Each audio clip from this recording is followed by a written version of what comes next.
Hi guys, my self Lokesh और आज अपन question से स्टार्ट करेंगे सिक्स, जो कि चैप्टर एटॉमिक स्ट्रक्चर पे बेस्ड होगी। ठीक है, तो चलिए क्वेश्चन फर्स्ट से स्टार्ट करते हैं। क्वेश्चन फर्स्ट है, an electron in one of the 3D orbitals, what are the possible value of small n l l small l और small n for this electron. अपन को ये वैल्यू बतानी है। देखिए, जो इलेक्ट्रॉन जो है वो किसके अंदर है, कौन सा ऑर्बिटल के अंदर है? 3D ऑर्बिटल्स के अंदर। तो इधर देखो, 3D ऑर्बिटल्स के अंदर है, तो एन की वैल्यू क्या हो सकती है इसके लिए? एन की वैल्यू है अपने पास 3। ठीक है, डी की वैल्यू कितनी है? डी की वैल्यू है अपने पास, ये जो डी जो अपने पास सब शेल है, उसके लिए एल की वैल्यू कितनी होगी? 2। ध्यान रखना, एस पी डी एफ जो सब सेल है, इसकी वैल्यू होती है, एस के लिए कितनी होती है? 0, पी के लिए 1, डी के लिए 2 और एफ के लिए कितनी होती है? 3। तो अपने पास डी है, तो डी के लिए एल की वैल्यू कितनी हो गई? 2। ठीक है, उसके बाद में देखो, अब इलेक्ट्रॉन यानी कि 3D में से किसी भी ऑर्बिटल्स के अंदर हो सकता है। अपन को पता है कि 3D के अंदर कितने ऑर्बिटल्स होते हैं? 5 ऑर्बिटल्स, 1 2 3 4 5। ओके, तो अब देखो, यहाँ पे अपने पास n की वैल्यू 3 देखो। ठीक है, l की वैल्यू 2 हो सकती है, और ml की वैल्यू क्या हो सकती है? मतलब ऑर्बिटल्स का नंबर क्या हो सकता है? देखो, ये चलता है -l से लेकर के, -l से लेकर के कौन चलता रहता है फिर 0 एंड +l तक। इसका मतलब क्या हुआ? l की वैल्यू 2 है, तो -2 भी चलेगा, -1 चलेगा, फिर 0 एंड फिर +1 एंड फिर +2, ये चल सकता है। तो ये देखो, -2 -1 0 +1 एंड +2, ये ऑर्बिटल्स नेमिंग है। इसका मतलब 3D के अंदर इसमें से कोई से भी ऑर्बिटल्स के अंदर इलेक्ट्रॉन हो सकते हैं, तो पॉसिबिलिटी हो सकती है उनमें से किसी की भी। तो ऑप्शन नंबर अपने पास कौन सा आ गया? ऑप्शन नंबर थर्ड इसका राइट ऑप्शन हो गया। ठीक है, तो चलिए नेक्स्ट क्वेश्चन पे चलते हैं। नंबर 2, क्वेश्चन नंबर 2 है अपने पास, how many electrons can be can have the quantum number of m equal to 3, l equal to anything, and अपने पास ml इक्वल टू है 1, और ठीक है, और ms इक्वल टू है एनीथिंग। मतलब यहाँ पे कोई भी नंबर हो सकता है l के लिए। ठीक है, यानी कि n का वैल्यू तो फिक्स है, n का वैल्यू अपने पास, सेल का वैल्यू फिक्स है। ठीक है, सेल का वैल्यू कितनी है? सेल का वैल्यू अपने पास 3। इसका मतलब हो सकता है 3 के अंदर 3s हो, 3p भी हो सकता है, एंड 3d भी हो सकता है। ठीक है, इतना ही पॉसिबल है। उसके बाद में देखो, एल की वैल्यू हो सकती है, देखो एस के लिए कितनी होगी? एस के लिए एल की वैल्यू कितनी होती है? 0। ठीक है, पी के लिए कितनी हो रही है? एल की वैल्यू 1, और डी के लिए कितनी है? एल की वैल्यू है 2। ठीक है, तो ये वैल्यू पॉसिबल है इनके लिए, एनीथिंग बोला है यहाँ पे। ठीक है, एल की वैल्यू। उसके बाद में देखो, यहाँ पे जो ऑर्बिटल्स का जो नेम है, ऑर्बिटल का फर्स्ट नंबर वाला होना चाहिए। इसका मतलब इसके अंदर अपने पास कितने होते हैं? 6, 3s है, 3s के अंदर ये 0 ही होता है। ठीक है, उसके बाद अगर बात करें अपन 3p की, तो 3p के अंदर क्या होता है? 0। ये था -1 से 0, फिर +1 हो सकता है। 3d के अंदर कितने हो सकते हैं? 5, 1 2 3 4 एंड 5। तो देखो, 3d, डी का मतलब क्या होता है? -2 से -1, फिर 0, फिर +1 एंड +2, ऐसे फोन चलता रहेगा। मतलब ये जो वैल्यू है, ये कैसे वैल्यू निकाली है? ये अपन ने बोलते हैं कि एल की वैल्यू जो होती है, एल के बाद में एम की जो एम एल की जो वैल्यू होती है, वो होती है अपने पास -l से लेकर के -l, फिर 0, फिर देन +l तक चलती है। ठीक है, तो यहाँ पे एल की वैल्यू 0 थी, इसलिए 0 हो गई।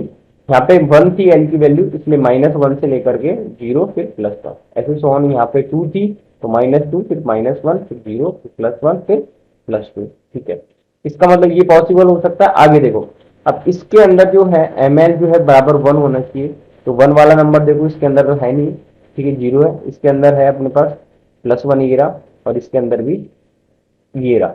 अब आगे बोल रहा है एम एस जो है, हो सकता है एनीथिंग हो। एनीथिंग मतलब यहाँ पे ये वाला जो इलेक्ट्रॉन है, हो सकता है क्लॉकवाइज डायरेक्शन में घूमे या एंटी क्लॉकवाइज में।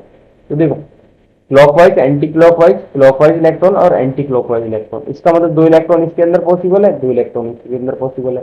तो 2 + 2 कितने इलेक्ट्रॉन हो गए टोटल? 4। ऑप्शन अपने पास 4 इलेक्ट्रॉन आ जाएगा। ठीक है, तो ऑप्शन सेकेंड अपना आंसर राइट होगा। ठीक है, तो चलिए नेक्स्ट क्वेश्चन पे चलते हैं आगे।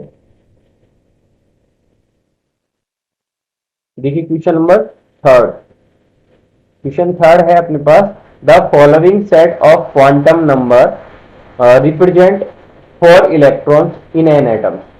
यानी अपने पास यहाँ पे कौन सा जो है, मतलब एक सीक्वेंस के अंदर है एनर्जी, द करेक्ट आगे दे रखा है in this contact which of the following represent order of increasing energy.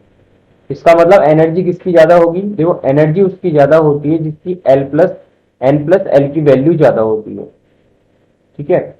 और ये वैल्यू किसकी ज्यादा होगी वो देखो, फर्स्ट केस में है अपने पास 4+1, टोटल कितना आ गया इसके एल प्लस एन की वैल्यू 5 आ गई इसके लिए, ठीक है। इसके लिए देखो 4+0, इसके लिए कितना आएगी, 4+0 कितना हो गया 4 वैल्यू है। इसके लिए देखो 3+2 5, ठीक है। और इसके देखोगे आप 3+1, टोटल कितनी है एन प्लस एल की वैल्यू 4। अब यहाँ पे क्या होगा कि देखो एन की वैल्यू मतलब जिसकी ज्यादा होगी उसकी एनर्जी ज्यादा होगी, इसका मतलब 5 वालों की तो ज्यादा होगी, ठीक है। ये फर्स्ट ऑप्शन में था, ये सेकंड ऑप्शन का है अपने पास एन प्लस एन की वैल्यू, ये थर्ड ऑप्शन की है और ये फोर्थ ऑप्शन की है। तो देखो मतलब मैक्सिमम वाले तो ज्यादा होंगे, इसका मतलब क्या होगा, फर्स्ट भी ज्यादा होगा और थर्ड भी ज्यादा होगा, ठीक है। किसके कंपेयर में हो सकता है अपने पास सेकेंड ऑप्शन और फोर्थ ऑप्शन के कंपेयर में। लेकिन अब इनका दोनों का भी अपन कंपेयर करें, यहाँ पे भी 4 है यहाँ पे भी 4 है, अब इनको कैसे जज करें दोनों को, उसमें इसके लिए अपन जज करते हैं कि एनर्जी जो होती है वो किसकी ज्यादा होगी, जिसकी एन की वैल्यू ज्यादा होगी अब सेम होने के बाद में। इसके लिए एन की वैल्यू है 4, ठीक है, और इसके लिए एन की वैल्यू है 3, टोटल इसका जो नंबर है ये 5 है ना, ठीक है। इसके लिए है 4, इसके लिए 5, तो मैक्सिमम कौन है 4, तो इसकी एनर्जी ज्यादा होगी, तो फर्स्ट वाले की एनर्जी ज्यादा होगी, ठीक है। उसके बाद में कौन सा ऑप्शन आ जाएगा, थर्ड, ठीक है। फिर उसके बाद में आप देखोगे कि यहाँ पे 4, यहाँ पे भी 4 है, ठीक है। अब सिमिलर है तो आप एन को देखो, एन नंबर को, एन नंबर जिसका ज्यादा उसकी एनर्जी इतनी ज्यादा, तो देखिए इसके अंदर 4 है इसके अंदर 3 है, तो 4 वाले को पहले, सेकेंड, फिर ये वाला आ जाएगा फर्स्ट वाला, ठीक है, फोर्थ वाला। तो इसका मतलब अपने पास कौन सा ऑप्शन आ गया, फर्स्ट ऑर्डर अपना करेक्ट हो गया। तो चलिए नेक्स्ट क्वेश्चन पे चलते हैं।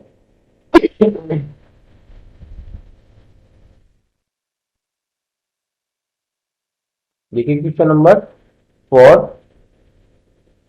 the energy of electron in ground state in a single electron atomic species of x electron volt। आगे बोल रहा है uh, the amount of required energy for the separation of electron from fourth excited state in this species। यानी अपने पास कोई एक electron है और वो है अपने पास ग्राउंड स्टेट के अंदर, ठीक है, उसकी एनर्जी अपन को दे रखी है एक्स इलेक्ट्रॉन वोल्ट। तो एनर्जी इक्वल टू होता है आपको पता है -13.6 Z square divided by N square, ठीक है। अब देखो यहाँ पे जो भी एटम है, अपन को एटम नहीं दे रखा, इसका मतलब दोनों के लिए एटम सेम है, ठीक है। तो जेड की वैल्यू सेम है सबके लिए, दोनों के लिए।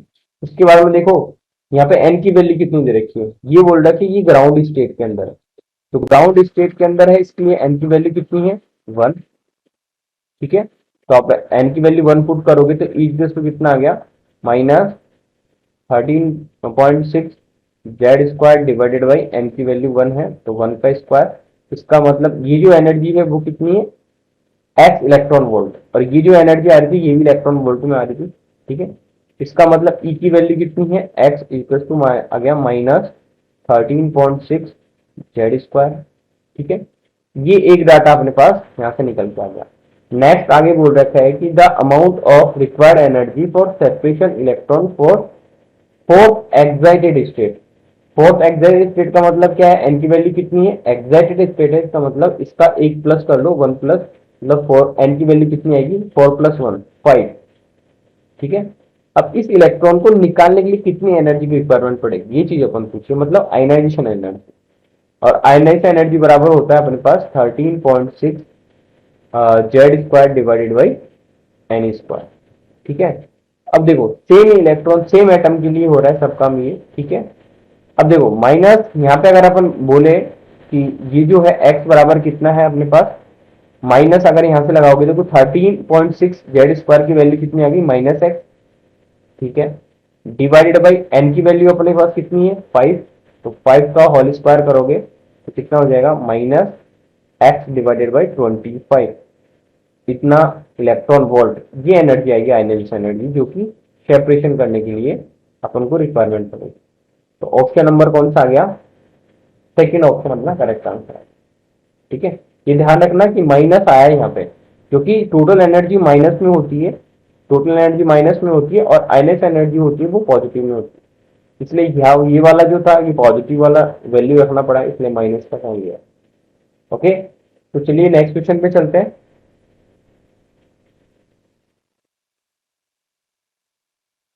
देखिए क्वेश्चन नंबर 5। क्वेश्चन नंबर 5 है which of the following statement in relation to the hydrogen atom is correct. यानी यहाँ पे कौन सा जो है हाइड्रोजन के रेस्पेक्ट में करेक्ट होगा। देखिए यहाँ पे एक तो है 3d orbital is lower in energy than the 3d orbitals. देखो जितना भी हो रहा है ये किसके रेस्पेक्ट में हो रहा है, ये ध्यान रखना हाइड्रोजन एटम के रेस्पेक्ट में। यानी कि जब भी 1 इलेक्ट्रॉन वाले एटम्स के रेस्पेक्ट में जब भी होता है तो उस केस के अंदर मतलब जो एन की वैल्यू अगर सेम है, एन की वैल्यू अगर सेम है तो उस केस के अंदर अंदर एनर्जी भी सेम रहती है, एनर्जी भी सेम रहती है। इसका मतलब 3d यहाँ पे एन की वैल्यू 3 है, यहाँ पे भी 3 है, तो दोनों की सिमिलर होगी। ठीक है, ओनली हाइड्रोजन केस में ये ध्यान रखना। बाकी अदर एटम के केस में क्या होता है, एनर्जी बराबर होता है एन प्लस एल के रूल्स के अकॉर्डिंग अपन फॉलो करते हैं। यानी कि एन प्लस एल का अगर ऐड कर दे तो जिसकी वैल्यू ज्यादा होगी उसकी एनर्जी भी ज्यादा होती है। ठीक है, लेकिन हाइड्रोजन के रेस्पेक्ट में अपन ऐसा नहीं करते। एन बराबर देख लिया करो, अगर एन बराबर सेम है एनर्जी भी सेम होगी, एन बराबर सेम नहीं है ज्यादा है एन की वैल्यू तो एनर्जी भी ज्यादा होगी। तो देखो यहाँ पे सेकंड ऑप्शन चेक करो, तो 3s और 3p एनर्जी सेम होगी क्योंकि नंबर ऑफ एन सेम है यहाँ पे। 3s 3p और 3d orbitals all have the same energy, बिल्कुल सही बात है। ठीक है, ऑप्शन वैसे ही करेक्ट हो गया। नेक्स्ट हो गया एग्जांपल देखो, फोर्थ ऑप्शन 3s और 3p orbital the lower energy than the, नहीं बिल्कुल, क्योंकि यहाँ पे n की वैल्यू फिर से 3 है तो एनर्जी सेम होगी। ठीक है, ओके नेक्स्ट क्वेश्चन पे चलते हैं आगे, चलो।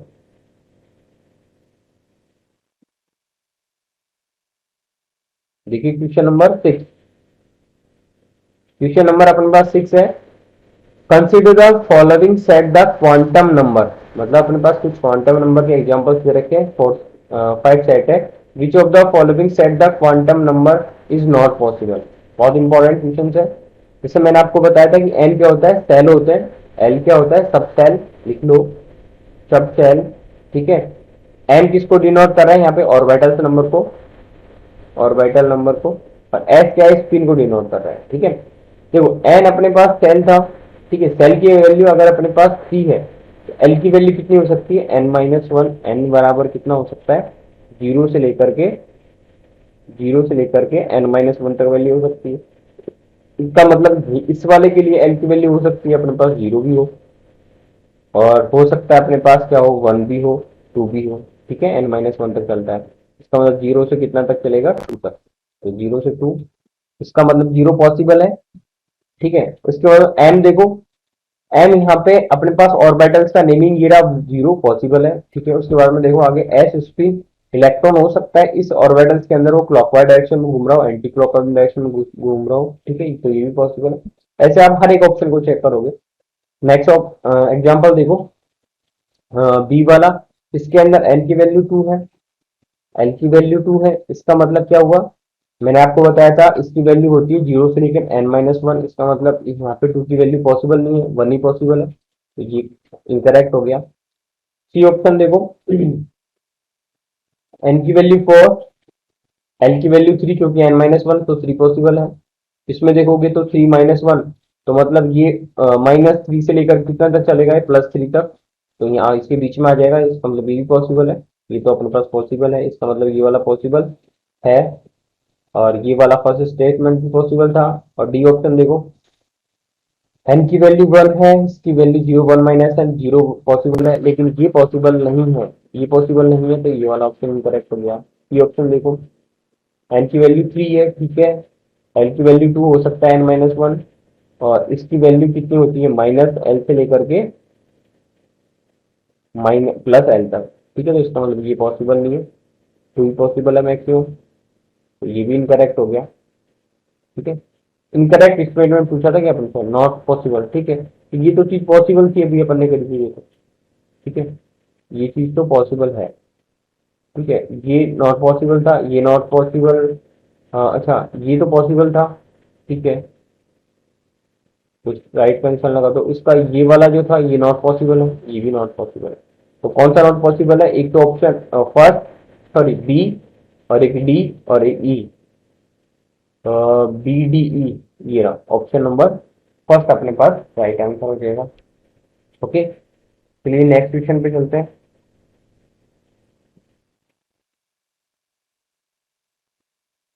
अच्छा देखिए क्वेश्चन नंबर 7 है, विच transition of associated with the largest change in energy in the hydrogen atom.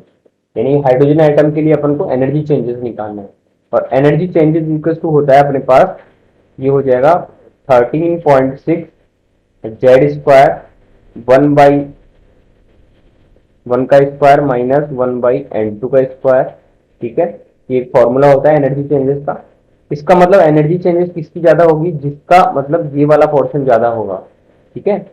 इसका मतलब एनर्जी चेंजेस डायरेक्टली प्रोपोर्शनल हो गया 1 by n1 square minus 1 by n2 square, ठीक है। इसको आप अगर और भी शॉर्टकट कर लिखोगे, ठीक है, आप डायरेक्ट अगर आंसर निकालना चाह रहे हो, तो देखो यहाँ से अगर आप ले लोगे रेशियो कॉमन ले लो, ठीक है, कॉमन तो आएगा नहीं ना, तो एक को डिवाइड कर लो, 1 by n1 square, 1 by n2 का स्क्वायर, n2 का स्क्वायर माइनस n1 का स्क्वायर, ठीक है। तो ये डेल्टा एनर्जी चेंजेस आएगा, मतलब जिसकी वैल्यू ज्यादा होगी, वैल्यू पुट करके देख लेना, जिसका डेल्टा ही ज्यादा होगा उसकी उसकी एनर्जी चेंजेस उतनी ज्यादा होगी, क्योंकि जेड तो सबके लिए कॉमन है, हाइड्रोजन आइटम है, ठीक है। अब देखो एन की वैल्यू किसके लिए ज्यादा है, एन, यहाँ पे n1 और n2 कैसे डिफाइन करोगे, जो लोवेस्ट नंबर है उसका n1 मान लो, और जो हाईएस्ट नंबर है उसका n2 मान के कर लेना, ठीक है। तो जिसकी ज्यादा वैल्यू होगी वो उसका अपना आंसर आ जाएगा। ओके, तो चलते हैं नेक्स्ट क्वेश्चन पे। देखिए question number 8, the radius of orbital and hydrogen is, अपन को दे रखी है इतनी, द आगे पूछा है angular momentum of the electron in the same orbital, ठीक है। मतलब अपन को क्या दे रखी है, रेडियस दे रखी है हाइड्रोजन एटम की, ठीक है। और आगे अपन से पूछा, बताया नहीं कौन से रेडियस, कौन सा मतलब कौन सा ऑर्बिटल की दे रखी है, ठीक है। इसका मतलब जो रेडियस है वो देख लो, रेडियस दे रखी है कितनी, 8.5 इंटू 10⁻⁻10 मीटर, ठीक है। उसके बाद में अपन से पूछा है एंगुलर मोमेंटम, तो एंगुलर जो मोमेंटम होता है, एंगुलर मोमेंटम वो डायरेक्टली वो किस, उसका फॉर्मूला क्या होता है अपने पास, NH/2 पाई, ठीक है। यानी कि n अगर आपको नंबर यहां से अगर पता चल जाए तो आप बता सकते हो, तो n कैसे निकाले, n आपको निकालना पड़ेगा रेडियस से, क्योंकि रेडियस का फॉर्मूला क्या होता है अपने पास, रेडियस बराबर होता है 0.529, ठीक है, Z divided by N, sorry N square divided by Z, यही होता है, ठीक है। हाइड्रोजन आइटम के लिए है ये, ठीक है। हाइड्रोजन आइटम के लिए इसका मतलब जेड की वैल्यू कितना है, 1, वैल्यू पुट करो, और रेडियस अपन को दे ही रखी है, ठीक है। तो इसे इक्वल टू बराबर कर दो इसको, 8.5 इंटू 10⁻⁻10 मीटर में है, ये जो आती है वो अंगस्ट्रॉन में आती है, ध्यान लगाना, अंगस्ट्रॉन को मीटर में कन्वर्ट कर लो, ठीक है। तो 0.529, एन की वैल्यू तो अपन को फाइंड आउट करनी है, N square divided by Z की वैल्यू 1 है, अंगस्ट्रॉन है इसलिए इसको 10⁻⁻10 में कर लो, मीटर में कन्वर्ट कर लो, तो 10⁻10 तो ये कैंसिल आउट, ठीक है। एन इक्वल टू कितना आ जाएगा, एन स्क्वायर इक्वल टू हो गया अपने पास 8.5 डिवाइडेड बाई 0.529, इसको सॉल्व करोगे आप तो समथिंग आएगा 16, एन स्क्वायर इक्वल टू कितना आ गया 16, तो एन इक्वल टू कितना आ गया, और इसका होल स्क्वायर करोगे तो ये हो जाएगा 4, एन की वैल्यू 4 आ गई, तो एन की वैल्यू अगर 4 पुट करोगे यहाँ पे, तो 4 h डिवाइडेड बाई 2 पाई, 2 से ये गया 4 2 बार, मतलब 2h डिवाइडेड बाई 5, तो ऑप्शन नंबर अपना कौन सा आंसर आ गया, थर्ड अपना आंसर आ जाएगा, ठीक है। तो नेक्स्ट क्वेश्चन पे चलते हैं। देखिए क्वेश्चन नंबर 9, क्वेश्चन नंबर 9 है अपने पास, अरेंज द वेवलेंथ, ठीक है, lambda for the of the following emission line the hydrogen atom in the increasing order. अपन को बताना है कि यहाँ से जो मतलब ये n into two two three से लेकर वन में जो जा रहा है, उस केस में जो लैम्डा निकल रही है वो है लैम्डा वन, और इस केस में लैम्डा टू है, इस केस में लैम्डा थ्री है, और इस केस में लैम्डा फोर। तो अपन को बताना मैक्सिमम किसकी होगी। One by lambda equal to अपने पास होता है R H, one by n one का square minus one by N two का स्क्वायर, ठीक है। इस फॉर्मूला से आप निकाल सकते हो। तो ये हो जाएगा अपने पास, आर एच तो कांस्टेंट है इसके लिए, तो one by lambda equal to हो रहा है अपने पास एक तरीके से किसके, N one square N two का स्क्वायर, इसको N two square minus N one square लिख सकते हैं इसको, ठीक है। अब देखो यहाँ से लैम्डा आपको निकालने, तो लैम्डा इक्वल टू इसको उल्टा कर दो, एन वन डायरेक्टली प्रोपोर्शनल होगा एन वन का स्क्वायर एन टू का square divided by N two square minus N one square, ठीक है। अब ये डिफरेंस अगर आप देख लोगे तो अब आप देख लेना लैम्डा किसका ज्यादा रहेगा, ठीक है। अब एन वन की वैल्यू यहाँ पे कितनी है, लोवेस्ट वाली, सॉरी एन वन यहाँ पे देखो, यहाँ पे आपको क्या हो रहा है कि हाईएस्ट ऑर्बिटल से मतलब लैम्डा इक्वल टू यहाँ से लेकर के अगर लोवेस्ट में जाएगा तभी लैम्डा निकलेगा। इसका मतलब यहाँ पे जो है मैक्सिमम वो होगा एन वन की वैल्यू तो ये होगी, ठीक है, वन, और एन टू की वैल्यू कितनी है, थ्री। ये ध्यान रखना, ठीक है, लोवेस्ट और हाईएस्ट वाला। इसके अकॉर्डिंग आप देख लोगे आंसर, देख लेना किसकी लैम्डा ज्यादा आएगी, ठीक है, वो उसका अपना एक ऑर्डर होगा। आई होप आपको ये वीडियो पसंद आई होगी। अगर वीडियो पसंद आई तो प्लीज लाइक कर देना और हमारे चैनल को सब्सक्राइब कर लेना, और हो सके तो जितना हो सके शेयर कर देना।